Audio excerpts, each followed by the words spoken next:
I'm Millcreek Township Supervisor John Groh. For those who may not know, Pennsylvania municipalities interact with 21 different state agencies, over a dozen state commissions, along with a number of state offices. This positive interaction between local and state government is vital to our continued existence, which ultimately benefits you, the resident, the constituent, the taxpayer. To give us an overview of the Pennsylvania Department of Community and Economic Development and her role as the Northwest Pennsylvania Regional Director is a familiar face to all our viewers. Kim Thomas, welcome to our program. Good morning. It's great to have you here. It's great to be here. Yes, this is a little bit different for you. And of course, as I mentioned, this is a familiar face to everybody here in the Erie area. And can we just talk a little bit about your background? Absolutely. And you know, you're working here in broadcast. I did Can you tell us a little bit?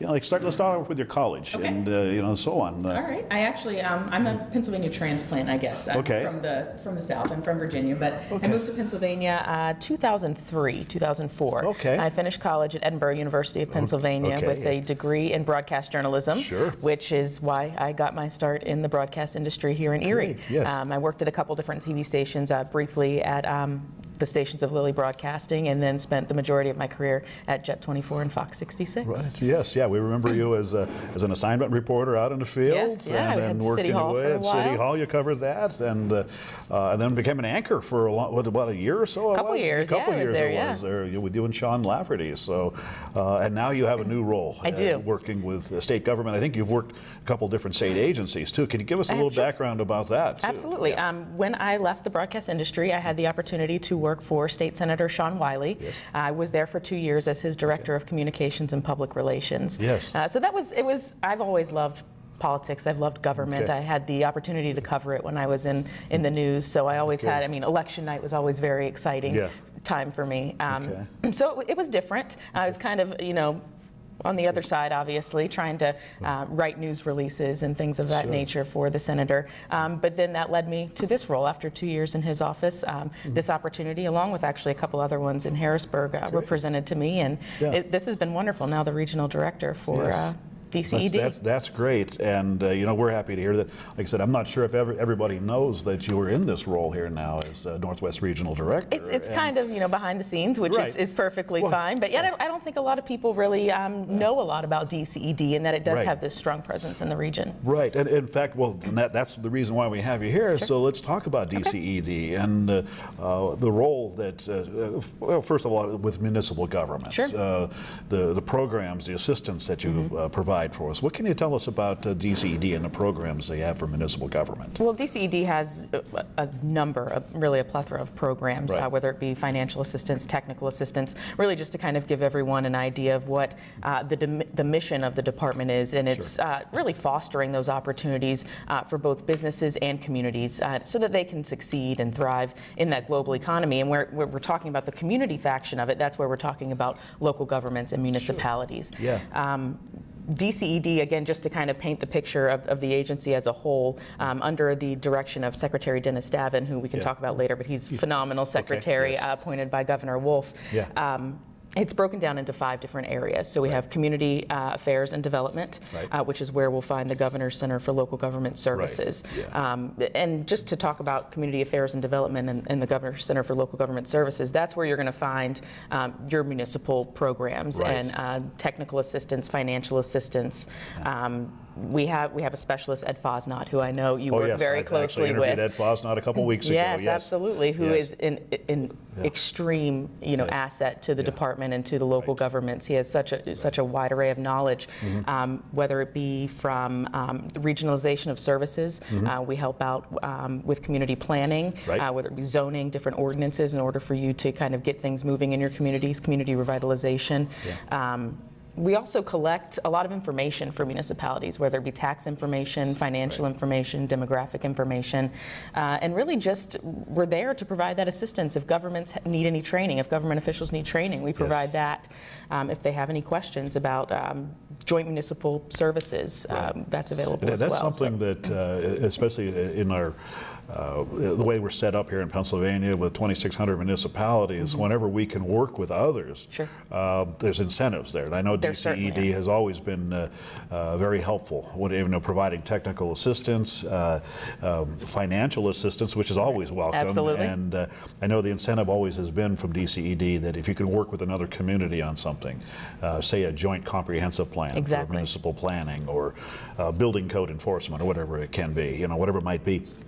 Those are great programs, and I can tell you in my experience working in government, I've always looked to DCED for guidance, for technical assistance, and financial help. I mean, I'm not too proud to put my hand out and say, hey, can you help us out financially? No, and you shouldn't be. I mean, we've got those programs. That's what they're there for. Sure, when we have the funding available, we want to make sure that the resources are out there for those municipalities. Sure, yes, and they're just, as you said, there's so many different things, from a municipal standpoint, and I'll tell you what I've experienced in my career working in government, floodplain management programs. Dan Fitzpatrick, who heads up the floodplain program here in Pennsylvania, the assistance that his division, oh my God, it's just unbelievable the help that they can give you on that. Of course, in the last few years, we have a new floodplain ordinance in Pennsylvania, as mandated by the federal government. The help that they gave in this was phenomenal. You can't put a price tag on it. If individual municipalities had to do this on their own, it'd be tough. It would be very expensive, it would be tough, and many of them probably wouldn't even get it done, even though it was a mandate from the federal government. So, absolutely, and you see a lot of our presence as well in some communities. Fortunately, not in our area right now, but with Act 47 and early intervention programs, and really laying out those plans so these municipalities can get back on their feet financially and helping them with whether it be matching grants or loans or whatever the case might be. And Act 47, of course, for those who don't know, that's for financially distressed communities. And thankfully here in Millcreek, we're very good financially. We're always working the good numbers.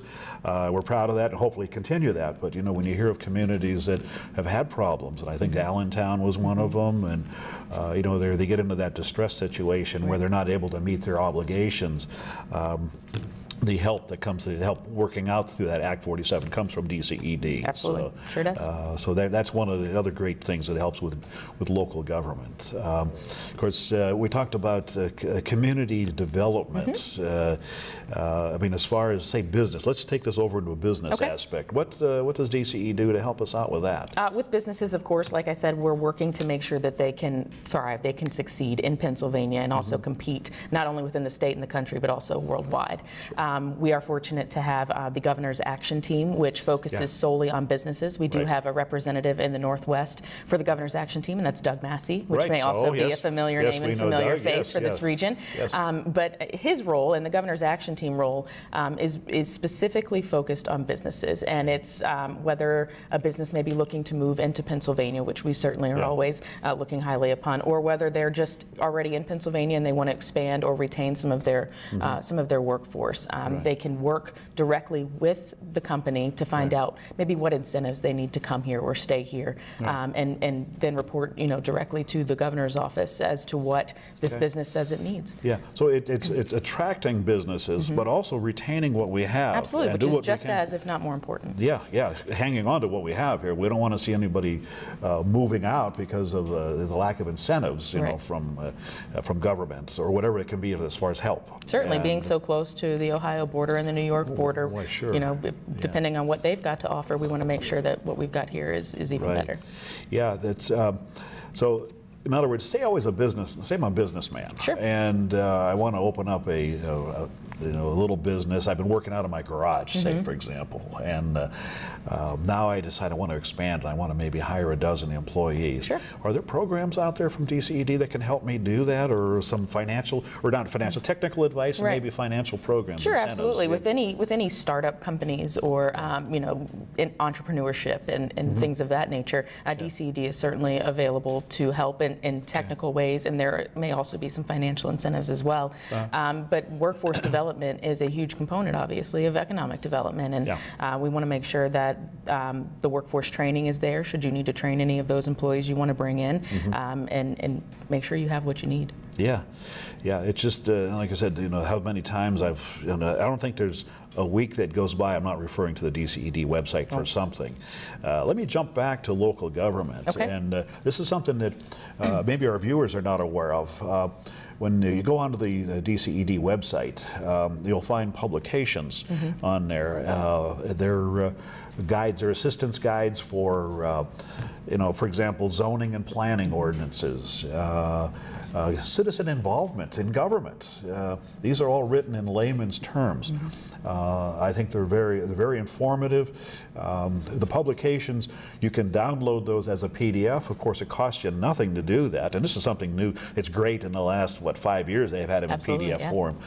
Prior to that, you had to purchase these. Now, you can still purchase them if you don't want to download them as PDF, but I know myself, I'm getting less and less dependent on paper. I'm getting more and more dependent on these devices here, so, but there's just so many things on there, and really, if anybody is interested, and I hope they are when it comes to municipal government or state government, whatever the case might be, there's a library of information out there, and hopefully you'll tap into that and look at, if you have a question about something, these things, it doesn't cost you to download it. If you got the computer, download it and look it up there. So I mean, Please do, yeah. Because like you said, the resources are there and they are easy to understand, and that'll help, just the members of the community understand what we're doing as an agency and where they can seek out assistance should they need it. Right, yeah, and what I've seen here is that, you take what they have done with these documents, these publications, is taken the actual law or something, and converted it over into an interpretation book, put in layman's terms. You don't have to be a lawyer to understand these things, and that helps. If people don't lose their interest in reading it or get bored and fall asleep reading it. Exactly. It keeps your interest in it and say, oh, okay. So it's kind of a training manual or whatever you want to call it. So that's a great thing. I really use that a lot there. Good. So. What else can you tell me about DCED? Well, you mentioned library, and that it sparked a memory because one of the priorities of the department under this new administration is going to be taking care of those blighted and vacant properties. And the Housing Alliance of Pennsylvania, along with DCED, has really put together a library of tools and resources for local governments and communities to really, nail down how to remediate blight. That we want to see these blighted and vacant homes get back into productive use and back on the tax rolls. So, I mean, I can tell you that there's a library filled with resources, information on land banks, and other ways to address blighted properties. So that's really going to be a priority for the department moving forward. And that's a very serious problem here, not only in Pennsylvania but all over. But let's keep in mind Pennsylvania is one of the original 13 colonies. How old we are, as far as a state, and how many of the old buildings are out there. And unfortunately, through neglect of the owners and being passed on down to generation, not generation, but down the line, lack of enforcement by the municipality. Now has come the time where we have to pay the piper, unfortunately. And I hate to use that phrase, but it's very true. So as you said, the Housing Alliance, what are we going to do with these things? So the DCED has programs and guides on how to handle these. I don't think there's a community around that doesn't have some problem with at least one blighted building. Absolutely. And it seems like the smaller communities are the ones that really get hit hard because they have a disproportionate amount. Exactly. And they may not have the resources available to really take care of those, so they just sit there and deteriorate. Yeah, that's why it happened. Because it just kept on being pushed off to the side. So it seems like we're heading in a positive direction. Absolutely. I certainly think so. I think you're going to see a lot of change. I really think you are. It's you look at some of the communities, and it's always good to see these old blighted buildings and vacant, dilapidated ones being torn down. Now, granted, some of them have historical value to them. I'm not saying every old building gets knocked down, but these ones that we know that have outlived their useful purpose, and that's something that I know from being a former building code inspector, that there's that phrase. Sorry, it's time to say goodbye to this building. Right. And so being reused in whatever way it might be, what a great incentive that can be. and you guys have the incentives out there. We sure do. I mean, if we don't, right at this moment, we're going to, moving forward. I mean, they're working on an entire, really policy plan for blight and how our department and this administration are looking to address it. So, but again, that's just one. We've talked about community affairs and development and local government, but that's just one of really the 5 areas in DCED. We also have an Office of Technology and Innovation, which is where you're going to see our department working really directly with the colleges and universities in their advanced technology programs and providing that technical and financial assistance, so we can see these entrepreneurs, these engineers coming out of some of these universities and starting up companies in the incubators nearby, and that's really where we're going to see the workforce development, or where we need to see that moving forward. In addition to that, we have our business financing under the direction of Deputy Secretary Scott Dunkelberger, which is a widely known name around here. They help out with a lot of loans for businesses. We don't see as many grants these days for businesses as maybe we'd like to, but certainly the low interest loans are available for businesses that are working on infrastructure needs, or especially creating manufacturing jobs. We're trying to get back to the creation of those manufacturing jobs. And then finally we have Tourism Marketing and Film Office, which is obviously huge. That's where I was going to go next, because we got that gem there at Millcreek Township called Presque Isle State Park. And so there, we have there's a division of DCED that is helping promote not just Northwest Pennsylvania, all over the whole entire state. Absolutely. We have so much here in Pennsylvania to offer. We certainly do. I mean, tourism itself is a $30 billion industry in this Commonwealth, and that's something that you just can't ignore. So we have tools for marketing tourism within the state. We work with the different regional film offices because that's becoming a big thing in Pennsylvania, is the production of films. Imagine that. So, I know when I had worked at Edinburgh, and I worked for the Borough of Edinburgh, there actually were a couple students that at Edinburgh University who were looking at filming in the borough itself, and what sort of permits would they need and stuff. But, it's great. It really is interesting, and of course, as I think there's the Northwest Pennsylvania Film Society. There is, yes. And I know a couple of people that are involved in that there, and so what they're doing to promote making movies here. And I know it sounds like it would be kind of weird that why would anybody want to film something in Erie, or Erie County? It's gorgeous. I mean, just like you said, Presque Isle State Park. There's been movies filmed there before, and just in these little corners that you wouldn't even realize. So. Right. Yeah. So that's great. I don't know if they haven't done anything in the snow yet. That would be nice. That would be nice. Because we do get a lot of it. We certainly do. Yes, we do. Okay. Well, what else can you tell me about DCED, Kim? Sure. Well, again, a lot of my focus as the regional director is on the community side of things. We have some grant programs, some tax credit programs that have really been beneficial to communities as they try to revitalize their main streets, their neighborhoods, the areas, so that we can attract the businesses. I mean, DCED recognizes that you're not going to be able to attract that workforce if you don't have your communities in a position that's attractive. So we do a lot, whether it be facade improvements or we do a lot with housing and homelessness. We do facilitate a lot of federal programs. The Community Development Block Grant Program, CDBG, is administered through the state, through DCED, as well as our home program, which a federal program, home program, in order to really provide quality housing for low-income residents. There's no reason why everyone shouldn't be living in a place that they're proud to live in. So between the home funds and weatherization program, in order to allow residents to fix up their homes so that they're more energy efficient and they're not spending all of their money on utilities and things in the winter and things of that nature. Homelessness, trying to find ways to decrease homelessness.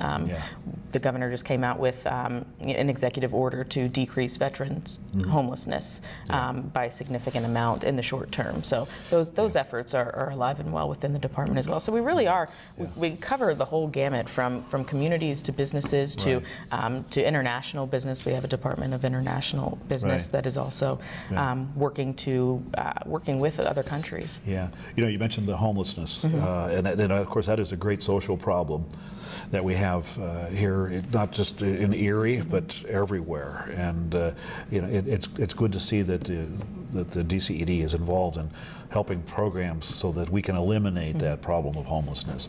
And of course, the directive that was just recently given out by the governor regarding veterans, that's a step in the right direction. I think we can't not forget our veterans. Oh, absolutely, absolutely. And so whenever that we can do to help them out with that situation, but all homeless people, it is something that is very shocking.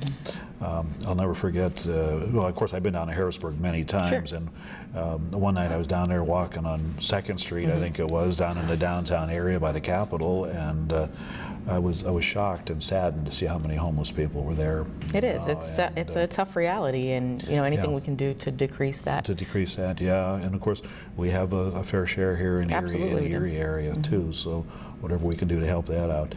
But getting back into something that's, I want to say depressing, because that is depressing, but the Main Street programs. Yes. That is, I've experienced a couple of those in my history of working in local government. What they can do is just phenomenal. It really is. Facade improvements. And folks, we all know it, that when you go to a community, if it looks bad by looking at the buildings, you're really not likely to stay there. No. It's like, I'm going to leave. Right. I don't want to stop here. It may have a nice diner, but it doesn't look like it's something I want to go eat at. Right. So we can at least do some things in the facade programs there, which we've been doing. And I look at the city of Warren. What a great thing they've done down there. They certainly have. Turned some things around there. They had some old buildings they had to get rid of. That it was, as I said before, time to say goodbye to these buildings. It happens. But other things, the facade improvements, just making it look a little better, more welcoming. Sure, and we're seeing a lot of it. Our Keystone Communities program, which is kind of the staple grant program, I guess, if you will, for DCED. That's where you'll find the funding, the resources for those Main Streets, Elm Streets, the Keystone Communities, and things of that nature. Governments can apply, local governments can apply for funding for whether it be an economic development project or facade improvements or whatever the case might be, in order to spruce up these areas. So that right there is an example of the business retention, and so that's one of the things, as we talked about. It's not only attracting new, but it's keeping what's there, keeping that business going. And then when you have that, you might have a trickle down that helps bring in more business. It's like, hey, look, it's pretty nice down here. Maybe I want to start my business downtown there. Whatever it might be. And one of the other resources, just before I forget to mention it, because it's a big one, and I don't think we're seeing enough organizations taking advantage of it in the Northwest, in my opinion. We have the Neighborhood Assistance Tax Credit Program. It could be a little difficult to explain, or in layman terms. I think we still have a few minutes, please. I mean, really, it sounds interesting. It is very interesting. Something that our residents need to know. Sure, absolutely. Well, it's geared more toward nonprofit organizations. It's really to promote a partnership, a public-private partnership. You're looking at public dollars, or excuse me, you're looking at public organizations such as these nonprofits that are partnering with businesses. Whether it be, it's a neighborhood program, so it's boundary driven. We want to help low income neighborhoods where they need the most help.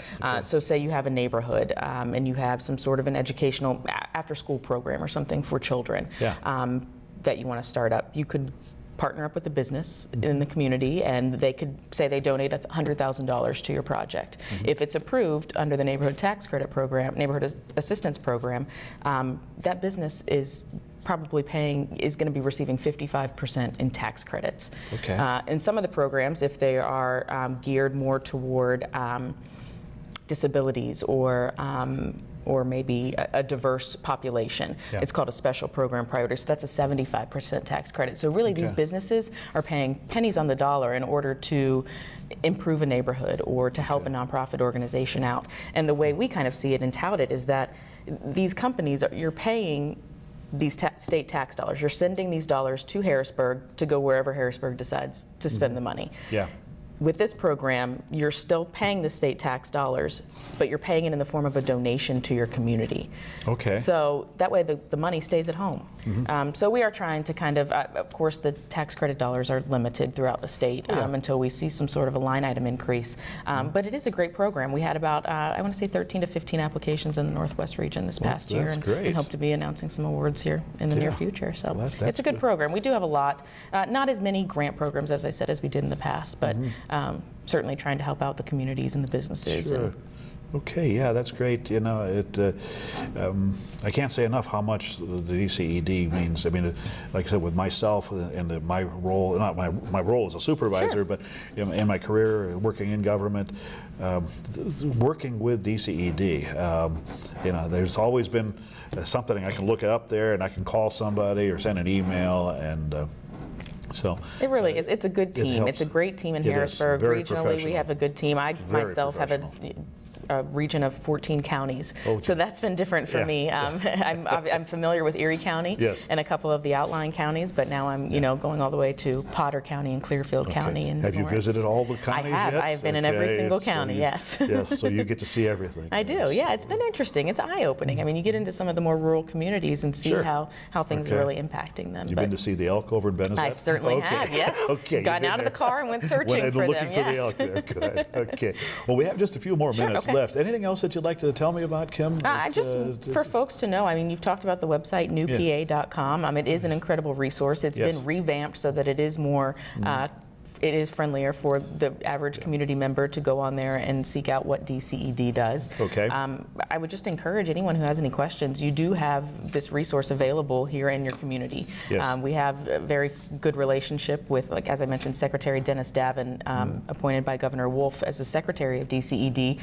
He comes from Allegheny County. Okay. Obviously not very far from us. He's a fan of Western Pennsylvania. He's a fan of Erie County and Millcreek Township. And I think we're going to see a lot of good work coming from him and from the department. So if we call him, he'll know where Millcreek Township is at. Certainly will. Actually, most people in Pennsylvania do know where Millcreek is at, and they know us. Let's see there. So we've got that. Of course, we're going to have at the end of the program, we're going to have your contact information. Of course, the government, DCED's website there, and. So I think we've just got maybe a minute or two left here to wrap it up with. Folks, if you have any questions, feel free to get a hold of Kim or actually anybody at the DCED office. I think the number that's the general number for your office. It is. It rings. I believe the one that's there rings right to my desk. We have a great team here located in the city of Erie, but obviously covering these 14 counties. And the team that I have the privilege of overseeing here in this regional office has years and years of experience and knowledge. I have Allison Schmidt and Ernie Scatella and Ann Gano, and everybody knows those names. These are all names that we've known for a while. Absolutely. They're very, very professional. The whole team that you have. Absolutely. They've been wonderful to me, and I'd be truly lost without them. You always have a good team backing Literally you up lost, there, and I know I've got that myself where I'm at the Township, and you have that there, DCED. So, anyway, Kim, it's been a pleasure having you on this program, and we wish you all the best in this. And I know we'll be seeing you again, maybe on another program here. Absolutely, anytime. Somewhere out there. I know we see you like when there's ribbon cuttings or something going on, or something involving a press conference. Absolutely, we like to see things going on in the community. Yes, we do. See how our efforts and resources are being used throughout the communities. Yes, and doing a great job there. Thank you, John. And, so, as always, it's good to have you here, and thanks again. So, all right, thank you, John. Okay, thanks for being with our program there, Kim, and thanks to our viewers for watching.